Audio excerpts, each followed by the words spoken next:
It all started in Watertown, Wisconsin on October 22nd, 1969. That's my mom and dad. My dad was a rebel and a wild man. He also drove truck when I was little, so he was never around as much as I wanted. That left my mom home alone to take care of 7 kids.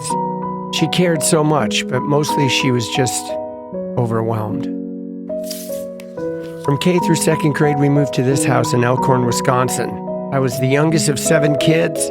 They were all from my mom's previous marriage. It was complicated, a lot of alcoholism and abuse, but I always seemed to find the bright side.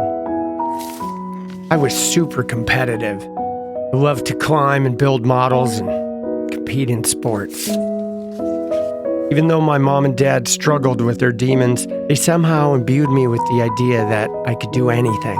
And for the next 7 years, the chaos of their marriage caused us to just move and move and move again, so many schools, until 9th grade me right here got his dad a job back in California and moved us back to LA. Up to this point, my obsessions were the Oakland Raiders, pet lizards, and my Atari 2600. Spent a lot of hours on this guy. It's also when I got my first computer, the Commodore VIC-20, and I started programming video games.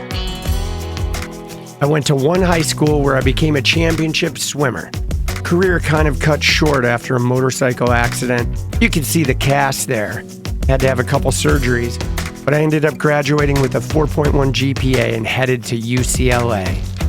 When I got to college, partying got a little out of hand. Kind of at this point where all that chaos and abuse from the household just really started catching up to me. It wasn't long before my grades dropped. I decided it was time to look for something else. Decided to pursue my childhood dream of being a rock star.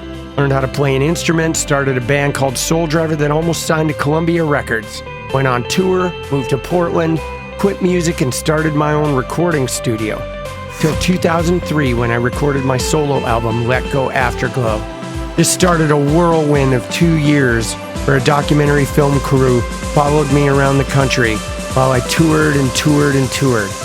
They made an award-winning movie about my life in music, and it looked like things were never going to be the same. And all of a sudden things were happening fast. My music career was taking off. And then my son Bryce was born on May 1st, 2005. As soon as it happened, I realized I wanted to do things different than my dad. I wanted to do it right. I got sober, I quit music, and decided I was going to be there. I went to film school, which led me to acting classes and an acting teacher who changed my fucking life. She told me I should try EMDR therapy, and I did. And I finally made peace with the pain and the sexual abuse from my childhood. My life started to turn around. Met my soulmate, Jenny, while I was acting in the theater. We bought a house together, gutted it, remodeled it. Life was looking up. And in May of 2016, I quit my bartending job to be a director. That was a damn good one, doing music videos, short films. I even wrote, produced, and starred in a TV show that I got on Amazon Prime. I was working my ass off, but it just seemed like the universe didn't want me to find success there. There was this game I used to play with my kid. When he quit, I started playing with random kids, and they all told me I sounded like a streamer. So in the summer of 2019, it's exactly what I did. And I went pro in Fortnite, Phase 5. Before you knew it, I started doing things that no one my age had ever done before. Things started moving fast again, and my life was forever changed. And then I decided to give that all up to take on some new challenges. They say that life comes full circle, and I guess it does.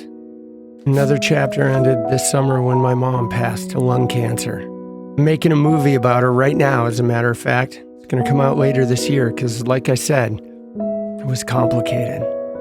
And in the end, you can never forget where you came from.